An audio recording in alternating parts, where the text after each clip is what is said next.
Today I have another fantastic author talk for you. Another American author out there doing brilliant work in the sci-fi world. R.D. Moreno is here to talk about his debut novel, but also he's got a lot of good stuff on the works. R.D., how are you going? I'm doing well. How are you? Yeah, very good. Thank you for joining me in this talk and tell us I tell us appreciate about it. Zeta Path 5, the one.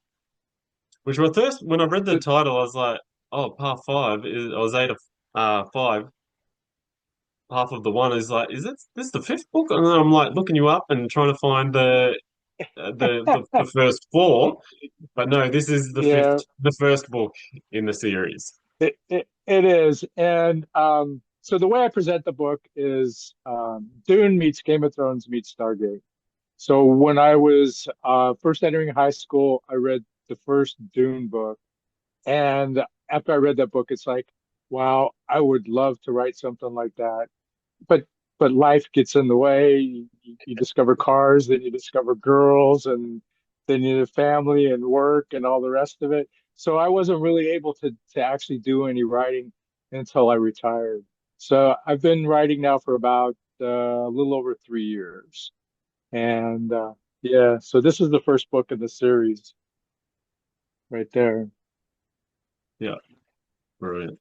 So yeah, and so like I said, I was affected by Dune, so I wanted to come up with something similar to that. So it's like, okay, let's come up with a planet name, something kind of similar, but not. And so I came up with Zeta 5, and so it's the fifth planet in that galaxy there. So that idea just sat and lingered with you for all those years, and just in the back of brain, just waiting for its moment. Yeah, it really was. And actually, so what happened was when COVID hit, I was kind of pushed into retirement. I was making my exit strategy anyway, but they just kind of kicked me out a little early. They actually did me a huge favor. Yeah. So we bought a house here in North Carolina, planning to remodel it and then move in, but we ended up living through the remodel, which was fine. We had enough of the house that wasn't torn apart that we could live in while we're rebuilding the other part of it. And then after I finished doing the remodeling, they had released. They tried to release the movie Dune during COVID, but it really didn't go off because everybody was in COVID and nobody was going to the movie theaters and the rest of it. And then Yeah. when they re-released it, I had the opportunity to see it a couple of times, and it's like, okay, things are percolating in my head now. I put together a list of characters, came up with what the plot was that I wanted, and just kind of took off from there. Yeah, that's brilliant. I haven't actually seen the new Dune. I read the books years ago, and then like years ago, and I've watched the Yeah, original movie with, is it Kyle yeah, MacLachlan and and the, Sting, and then yeah, I yeah, watched the yeah. miniseries too. The original movie was a bit yeah, it was a bit cheesy, but the miniseries I thought was all right, and the new movie I know it looks brilliant, but I just don't watch a lot of TV, so it's just sort of slipped Yeah, by the way. But I love that idea that it sat in your brain for all this time and just you yeah. never gave up on it. You know, you waited No, no. for your moment, and as you're just saying to me off air that you're working on book five. So once you seize that moment to write and create, you've just ran with it. I think that's absolutely brilliant. Yeah, and actually, when I sat down to write this book, the thought was, okay, I can write the book. I'll do what I can to get it published, and then it's out of my system. But about 3 months after I finished the book, while I'm trying to go through traditional publishing and all the rest of it, it's like, no, I've got more to tell. And so I just started cranking them out. And like I had told you before, I'm in about 130 pages into the book five. Yeah. And looking to release book two. It's with the editors now and hoping to release it the beginning of next year. So as a writer, and this is a conversation I had with a friend of mine after we just done a writing course, and we were just chilling out before we went back to our regular lives the following day and caught our planes. We're walking. I was like, "Do you ever think to just write your stories?" And I said to her, "I was like, do you ever think just to write your stories and not worry about all this editing and stuff like that, and just because I was working on a Yeah, big series, and it's like all I want to do is just see where this series goes and keep writing, but I'd obviously look to edit and actually do something with it as opposed to just having this masterwork. How hard is it? right. Because obviously you're a prolific writer by the sounds of it. If you're working on book five, to pause that momentum and come back and actually, no, I'm going to do the work to get number one out there. Um, yeah. So really, the way it went was, for me, grammar was never my thing. And when I wrote the first book, I knew that it was going to need a lot of help with grammar, since it was my first book and this was my first experience with it. So when I was switching it around, um, I actually had a couple of companies come to me and say, "Oh yeah, yeah, we'll clean it up a little and then we'll push it out there." And I'm going, "Clean it up a little? I know better than that." And Yeah, it's like, no, no, no, no, no, no. So I found a group that actually said, let me take a look at your book. They took a look at it and they said, okay, yeah, it's going to need help, but we have editors here that can help and coach you through it and the rest of it. And when I went through editing the first time, I learned a ton from that. And I use Grammarly and Pro Writing as an overlay when I write. yeah, So I get a lot of feedback while I'm writing. And I know that the thought is to just write and worry about editing later. But with those two overlays in there, for me, it actually speeds up the process because I can look at stuff and say, okay, yeah, maybe it does need to be this way or it needs to be that way versus the way that I'm spelling it out there. So yeah. in the long term, I think it's actually been better for me. Also think though that as long as you're true to what you're trying to do in your world, though, because I know Grammarly tries to Yeah, correct things, yeah, and it's yeah, like, no, I meant this. You don't know everything. No, you've got to have that. exactly. Yep, Yeah, but yep. No, I want it to be this way. I don't care what you're telling me. Exactly. yeah, yeah. But I think, yeah, new writers and that can often get a bit caught in it, or go a little bit the other way and think, no, no, I know everything. And I was like, well, no, no, no. A little bit of that advice is there for a reason. Then you've got to be true to what you're Yep. doing. So let's dive into the plot without too many spoilers. Tell us about Sure. this unique world you've All right. created. All right. Um, so there's the main character in the beginning of the book. You have Connor. He's a young warrior. He's brand new. He's been training his whole life to do this stuff. In this world, the Emperor brings on new planets as they deem that they're ready and mature enough to bring them in for whatever mining or whatever they're going to do that they're going to bring in to help expand the universe in there. And in the beginning of the book, they're in this one planet that's in the middle of a war. And Connor has an older brother, Adam, that's been out there doing this for a while and has built himself quite a reputation.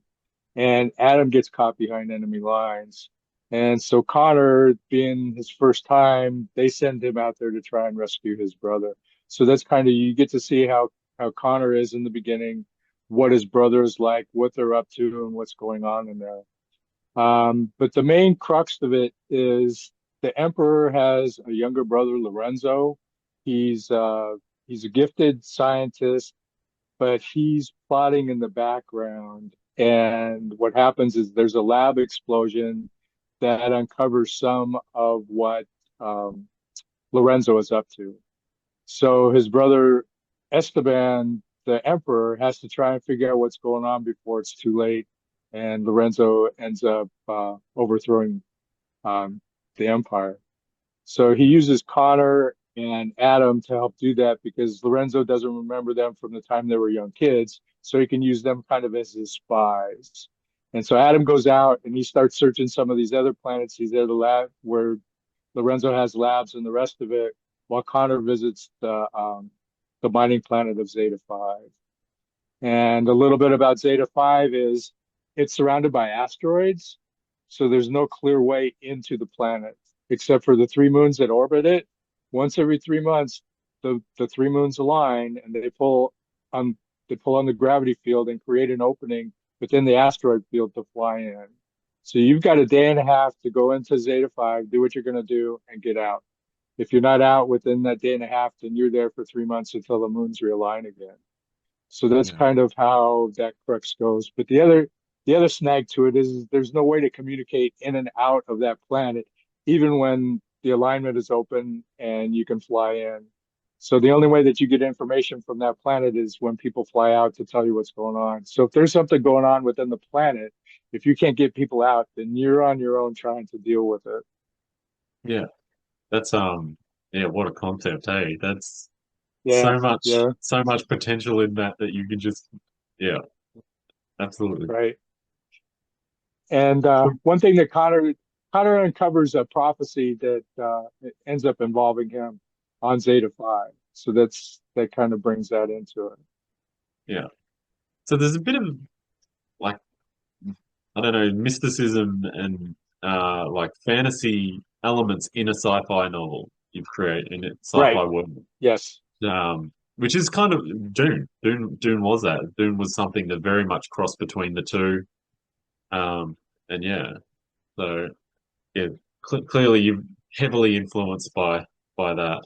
But Yeah. Yeah. And like I said, the way I showed it is Dune meets Game of Thrones meets Stargate. So there's a yeah, Stargate element to it that kind of shows itself in the lab explosion. And yeah, and with what's going on with between Lorenzo and his brother, the Emperor, that kind of brings the Game of Thrones into it. yeah. And maybe just a little bit of a spoiler, there is a dragon involved. I couldn't do sandworms, I couldn't do anything like that. So I came up with a unique way to use a dragon involved with it. Yeah. Awesome. That's I don't know, maybe I don't know if there are out there, but I can't imagine there'd be many dragons in the sci-fi worlds. So Right, right. so are they traditional dragons or what we think of, or have you played with them a little bit? No, it's a traditional dragon. Yeah, Yeah. wings, fire breathing, yeah, that whole type of thing. Yep. Yeah. Brilliant. Absolutely brilliant. I love it. Love it when you hear, you know, that's something different. Like I love when people play with traditional tropes, but then when someone just throws in a real zinger and creates something, yeah, like that. I think that's, you Right. know, why we Yeah, read, no, why we, you know, yeah, exactly. You want to be surprised a little. absolutely, absolutely. So with the brothers, is that dynamic a positive? Is there a bit of tension between them? Is there what's their sort of dynamic? No, yeah. So it's mostly positive between them. His older brother does give him some ribbing for through a few of the chapters of what's going on, but I mean, it's kind of stuff that older brother does to younger brother type. And one other thing that I'll throw in there is the Emperor has two daughters, Emily and Christina, and so they get involved with Connor and Adam a little bit. So there's a small romantic element in the crux of the story as well. Yeah, nice. So when did this novel like become live? When did it get out into the world? It's still Yeah. relatively So let's see. So I started writing in August of 22, and I finished it in January of 23. And it's a little bit of a chunker. It's about 630 pages, yeah. and it took me about 6 months. But Nice. then I tried to go through the traditional publishing route, and I got a few thank you, but no thank you. I mean, they weren't horrible about the way that they responded. It's just, no, that's not really what we're looking for at this time, that kind of stuff. And then a Yeah. lot of crickets. And like I said, so I was fishing around trying to look at the independent route, and that's when I ended up finding this one group called Paper Raven Books. And they're the ones that came to me. They actually read the book and said, "Yeah, we think we can help you." So they helped me with that. They helped me get a cover for it, and they helped with the formatting and all the rest of it, and then getting it put up on Amazon. So Nice. it came live uh April of 24. So it's been out there a little over a year now. No, yeah. Wow. So, um, have you been touring it? How's promoting it, the book? Yeah, so that's an interesting. So you think when you write the book that once you write it and you get it published that's you're done but no, marketing is a whole nother animal. Yeah. And so so I have I have an author page on Facebook. I'm 12 about 1,200 followers on Facebook. But I jumped into TikTok. I've been on TikTok about a year now, maybe a little over a year. And I had a few authors that were on there, and I was kind of hesitant about it. It's like, really, is this it's all for young kids? It's not really for me. I'm an older guy here. Do I really want to jump in? And I jumped in, and it's been real positive. It's been real supportive. There's a lot of support out there for indie authors, and I'm right around 5,200 followers on there. So it's been doing really well. I've been getting some amazing reviews from other people out there that are reading it that are helping doing. But the other thing that I've been doing is I've been doing book fairs lately. I've done five of them this summer, Yeah, and wow. yeah, they've been really positive. And the one thing that helped with that is I had one group come to or a couple of people come to me and they had read the reviews on Goodreads before they came to my desk or my table and said, "Well, we read the reviews and we want your book." So I don't have a ton of reviews. I think I've got like 54 or 55 on Goodreads and I've got like 40 something on Amazon. Yeah. So that's awesome. That's something I'm massively jealous. There's a lot of book fairs. There's a lot of space for India over in the US, where in Australia it's little. Like you really have to grind. There's not a lot of places where you can get out Really? and get your stuff here. Yeah. But I know some friends here are doing it and doing it well. Like, they pick their moment. They do Nice. like farmers market things and stuff like that. Anywhere Yeah. to go out Yeah. and sell their book. Yeah, that's been suggested to me as well to go out there and because you can get a table out there fairly cheap to do that as well. Yep. Yeah. Yeah, and I think that's what people, like you said, you think it's just, I've written the book and there it goes. A lot of people get caught up in that trap. It's like, no, this is a Right. whole new beast. If you want to sell this, if you want to, Right. you know, yeah, you've got to. It's well, a lot of lead work, and I know even traditional. Like a friend of mine, she's traditional published. I want to say, I think it's Penguin, but it might be HarperCollins. Either or, it doesn't matter. Hmm. And Right. still has to get out on the weekend. She was doing library talks, doing things. She was throwing herself out there, getting traction, just to get her Yep. sales up.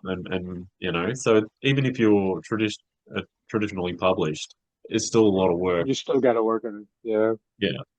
But yeah, and the other thing too and it's been really hard for me is the fact that you talk to most writers. Most writers are introverts. Yeah. We're not out there, but when you're marketing a book, you got to be, hey, hey, hey, look at me, look at me, look at me, and that's complete extrovert, completely opposite of what we normally are, and Yeah. that was a whole nother thing that I had to try and learn, and I still have some trouble with it. I don't post a lot of my videos of myself when I'm on TikTok and the rest of it. I do a lot of like Canva and stuff like that, but I'm finding that they want more videos with my face on there so they know that they're talking to a real person or they're dealing with a real person out there as Yeah. opposed to something else. Well, that's something I'll recommend to any writer, looking to put themselves out there. You're going to sell me your book more than the plot is. Like that's Right. 100%. If I go meet a writer and talk to them and have a conversation, and you just seem like a cool person, an interesting person, and give me a bit of your time, I'll buy your book. Like that's Right. 100%. Yeah. And so that's what writers have got to get authors have got to get their head around. But yes, all right, you're introverted. You don't have to be too out there and that, but just be authentic and be yourself and Right. just have a conversation with people. Yes. People are gonna respond. Yeah, and I've been doing some podcasts and like I said, doing these book fairs and the rest of it, learning how Yeah. to talk to people and how to really present my book in a way that associates with the people that are looking to buy it is has been very helpful. And your first book, we'll dive into the rest of the series in a moment, but your first book's actually Sure. got a bit of really positive attention with a couple of awards. So it was Yes. the International Impact Award Yes. and a silver in the Global Book Award, was it not? Yes. Yes. That's correct. Yeah, and being an indie author, you have to apply for all these awards. You don't have anybody out there pushing them for you. So I applied for these, and the thought in the back of my head was, how amazing would it be to be an award-winning author? And it's like you don't think it's ever going to happen, Yeah. but I got both of these during the week of between Christmas and New Year's. And the first one I got was from the global or from the International Impact Book Awards, and when I'm first reading the email, it's like, this is another scam. This is another marketing group trying to get my money. Trying. So I had to read it 3 or 4 times before it finally dawned on me that it was actually that they were actually saying, yes, you won this award. And Yeah. then I got the Global Book Awards a few days later, and it was the same thing. It's like, it was like Merry Christmas to me. It's funny that you thought it was a scam because obviously there's a lot of scams and a lot of my friends online are talking scams and some of them are clever, some of them are really clever, and some of them are just Yeah. dumb. And that's that natural instinct, isn't it? That here we go, here's Yes, another it one. is. But Yeah. actually achieving something, your books are having an impact out there, and that's incredible. Yeah. No, I was elated when I got them, and um, worked to try and get the emblems on the cover so that I could start selling it that way. Yep. Yeah. Yeah, so that's the next thing, isn't it? Did they send a trophy Yeah. or anything, or is it just the email? Or Um, well, I got a medallion. I got a silver medallion from Global, and then I got a glass trophy. It's in the box around the corner. If you want me to bring you it got to out, I grab can it. bring it out. Yeah, go grab it. Yeah. Let's. Yeah. Yeah, Yeah.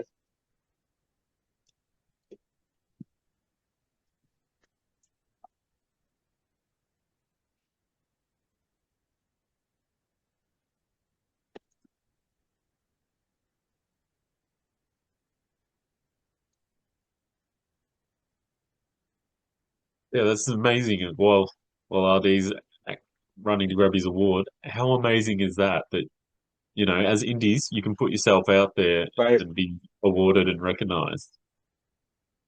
Yeah. So here's the silver. That's incredible. Oh, we lost your sound for a bit. Oh, can you hear me now? Yeah, yep, yep, all good.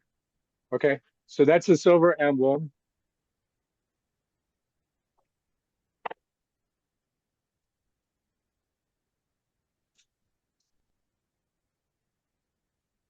And then this is the trophy. Oh, that's incredible. Uh, yeah, Yeah, it's glass. Yeah, that's amazing. And that's it. yeah, So I did read this thing, read or watch, about the way rankings on Amazon can be played with and that. So you look like a number one bestseller and that. right. But what you've got there, that's solid. You are a genuine award-winning novelist. That's incredible. Yeah, that is brilliant. Yeah, Congratulations. no, thank you. Yeah, like I said, when you're writing, you're hoping that something like that happens, but you never really think that it will. So Yeah. it was, it was more than amazing when I got it. Yeah.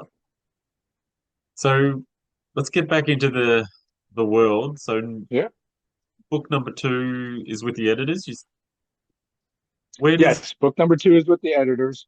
where does Um, this series go? and Where are you taking us on this journey? Without giving away your whole plot and world, but well, so that's kind of the problem is, and I'm still trying to work out how the blurbs and that are going to go because you have to read book one to understand the rest of the series as it goes through. Um, Maybe one thing that I can highlight for it is in book two, what happens is so there's like I said, you have a Stargate element to it, but within the Stargate element of book two, there's a something happens and it splinters and it sends Connor into a different dimension.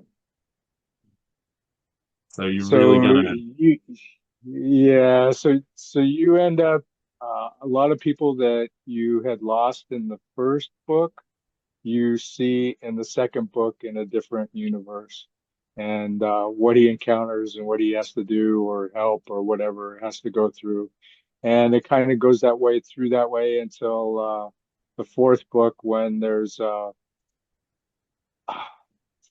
yeah, so I can kind of say this in the fourth book, what happens is a few hundred years earlier, there was a rift between the emperor then and his daughter, and his daughter marries a guy hoping to help her overthrow her father so that she can become the empress. And they end up getting caught, and they end up getting marooned on a desolated planet. So then you come forward 200 years, and they're to a point now where they've built up an army and they're trying to come back and win back the empire.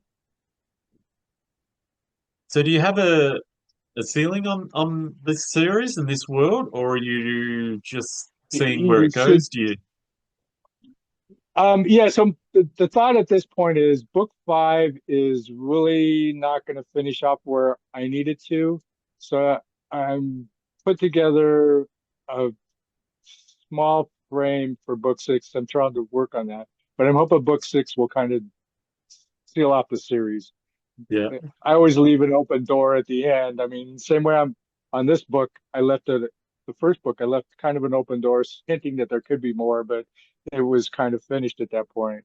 And it'll probably be the same way with book six. I can hint that there could be more, but this kind of finishes it off, and that's kind of what I'm hoping to do. Yeah. I've got some other books that I'm working on, and I was told that you really don't want to put those out there when you're right in the middle of a series because you're going to piss off your readers. Uh, something, but yeah, something that like Brendan Sanderson, who he has no qualms at all doing that. He'll just drop other series and tease other stuff, and while you're still waiting on books. So some writers can get away with it. I don't know if indies can get off with it. Yeah. I don't want to piss off my fans when I'm just accumulating them. It's like, Yeah, yeah, if I get to the yeah, point where I was like Brian Sanderson, then maybe yeah, but yeah, I'm not there yet. Not even yeah. close. But yeah, we could all aspire to be like that. I don't, yeah. Exactly. Even though I think, even other solid good writers, I think would still love to be able to have his writing ability, like just the numbers of Oh the yeah, way he punches out the books books that he is, puts out. Yeah, yeah, exactly. is incredible. And I followed him. I talked to this about another writer on these podcasts. I followed him through NaNoWriMo, and yeah, just Hmm. I'm looking at it like, geez, that would take me weeks to write that, and he was doing it in a day. Like, yeah, but Yeah. yeah. So there's potentially, well, there's definitely going to be six, and potentially you might tease us a few more down the track. What are the others you sort of hinted at? Do you have an idea on where you're going to take us in your next writing journey, or Yeah, so I actually have one book that I'm what 12 chapters into it, and it's something completely different. It's complete fantasy. So I have what's called warlocks and super warlocks, and it's based on a spell book that is discovered during the Spanish Inquisition. That one of that is, they burst in on the super warlock and find the spell book, and the book can't be destroyed because it's under its own spell. And there's three, well, there's a key that breaks into three pieces. And because it's during the Spanish Inquisition, um, they take the book to the Vatican. And this is when Spaniards are discovering the known world. So they give three Spaniards one piece of the key and take it off. So it's kind of like, um, I don't know, kind of like a dark Harry Potter meets Indiana Jones type of. But in the spell book, it's rumored that there's a spell in there that allows Super Warlock to live forever. So it's a highly sought after book, and they go through trying to find the different keys for it. Yeah, nice. Incredible. But we're obviously going to have to wait a little while for that one. Yeah, yep, that one will be a little while. So when are you hoping to get number two out into the world? Um, so it's actually with the editors now, and I was talking with him and told him that I'd like to get it out the first of next year, so somewhere between maybe the end of January, beginning of February. Yeah. He's going to introduce me to a friend of his that does covers, um, because the person I'm working with now is considerably cheaper than the original group that I worked with. I mean, they were great to work with, but they were a little on the expensive side, and I'd like to do something so that way I could actually produce the other books. Yeah. And that's one of the big things as an indie, isn't it? You invest so much time, one thing, Right. but then dollars and that is a big one, and you got to really know where to pull your resources and where to put it in. Yep.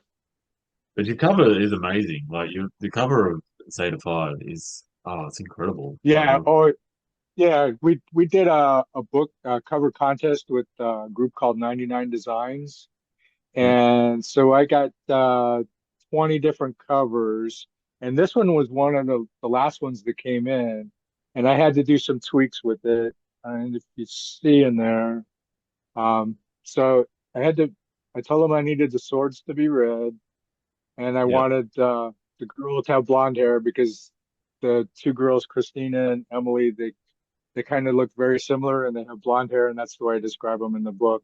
So that's what I wanted to do.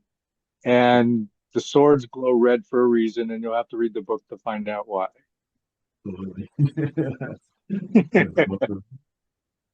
It's, so that was something you always put out there. That's not your strength at all. I know a couple of writers I know that they can do it all. It's like they design their covers. They Right.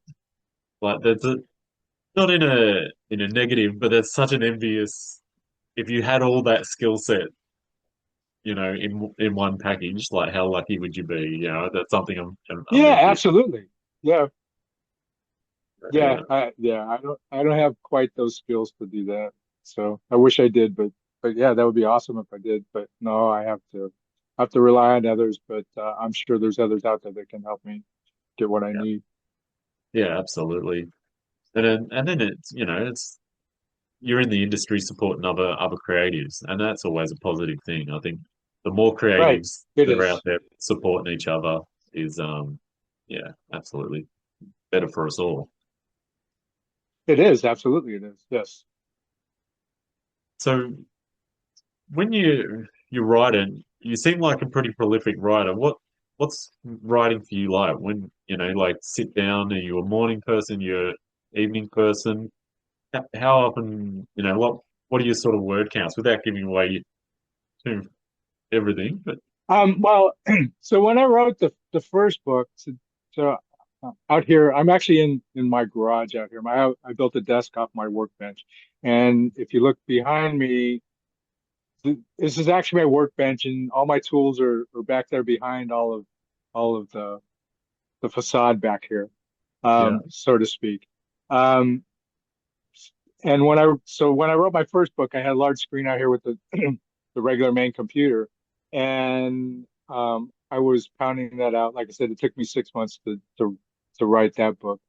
But the way it's been now is I have a lot of other projects going on in the rest of it. So I spend my most of my time writing at night. I sit on the bed with my two small dogs, and my wife's usually in the other room, and I'll sit there and pound away at the keyboard for a while.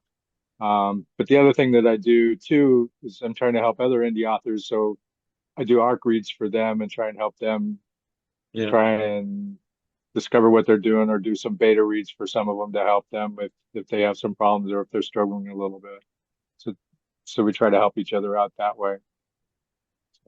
My evenings get filled quite quickly. Yeah.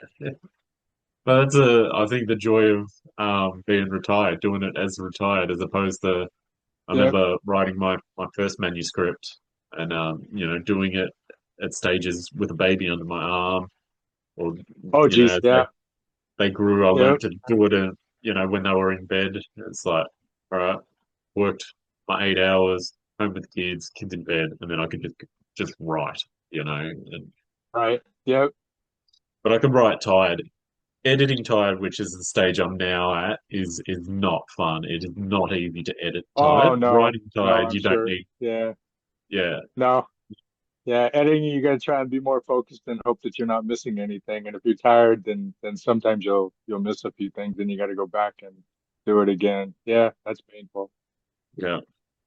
So how did you overcome? You talked a little bit about your grammar, and that wasn't, your Yep. strong point. And is something I can relate to, like absolutely not my strength at all. And obviously the programs help. But how did you quell that self-doubt and that? Because that can be a big beast that, you know, or was it a beast that for you that could I do this? Actually, no, actually for me it wasn't, because I had taken a couple of small writing classes when I was in high school, and the one thing that they pounded into us when we were writing is don't worry about the grammar, just get it on the page. Yeah. So that was the one thing that always pounded in the back of my head when I was writing. It's like, what about my grammar? What about my grammar? It's like, no, no, no, no, just get it on the page, and we can get to it later. And the finished manuscript was 165,000 words, and we got it down to 144, 45,000 words by the time we were done. Yeah, no. So good, like I said, good solid book, which is something. I mean, I think 90% of fantasy sci-fi readers love. They like the big chunky books. Right. If you're doing romance or crime, they like them in a nice, a lot smaller. But Tight yeah, body. Yeah. Yep. but yeah. So yeah, is there anything else you want to tell us about your writing journey? Or Um, maybe, well, just that anybody that's out there that that does read, sorry, excuse me, that does read, is we really love to have the reviews. The reviews are everything. Um, we enjoy that you read our books, but if you could actually give us a review that tells us what you think, that also helps us grow in the meantime as well. um, and actually, yeah, I think that's really underestimated. As as Yeah. someone I used to do my good reads, and I'd rank everything, but I never really read reviews, so I didn't really see the value in them. And then people started telling me Right. about, but especially if you're reading indie or small publishing books, actually makes a huge impact on people. And I had another writer on here, which will actually load up before yours, and he talked about it. Even the bad reviews helped him get better as a writer. Yep. Right. So and he had some ones that just didn't like his book, but they told him why they didn't like his book, and he's like, all right, I can play with that. I know, what I can Yep. fix, and I know also, some bad reviews obviously aren't going to help you. Sarah Pascoe is a No, British but comedian who's written books and got a one-star review, and the person that wrote it got a paper cut on the book, and I love telling this story. oh, geez. Like, that's nothing to do with the book. It's or the story. It's Right. nothing to do with the story. It's the physical book, and you're probably klutzy. Like, so yeah, they're not always constructive, Oh, but no. yeah. Right. But I love that story. So that gives you a little bit of perspective on, even your poor reviews. Maybe it's just not your audience, but yeah, the Right. good Not everybody reviews. is going to love your book. Yeah. Yeah, yeah. So where can we find you on Facebook, TikTok, which is something I've been playing with a little bit, but I'm in that boat. I feel too old for it. You're not. Trust me, you're not. But You'd be yeah, surprised how many people are out there that's or my age and above. So, yep. yeah, And you're not even close. So you're good. Yeah. Uh, Facebook, TikTok. I'm on Instagram. My book's available on Amazon. I just signed up with Ingram Spark, so that makes it available on Barnes and Noble, Target, Walmart. So it's internationally available as well. yeah. And And what about a website? Do you have a website? yes, I do have a website, and that is rdmarinoauthor.com. Yeah, which I'll drop the link to the website in the description of this, so people can find your website and yeah, find out more about your books and track your progress on there. And Nice. uh, RD, thank you for joining me on this podcast on my channel and having a talk with me about your amazing sci-fi fantasy book. Yep. No, I appreciate the time. Thank you for inviting me. No worries. Happy reading, guys. Subscribe and follow for more.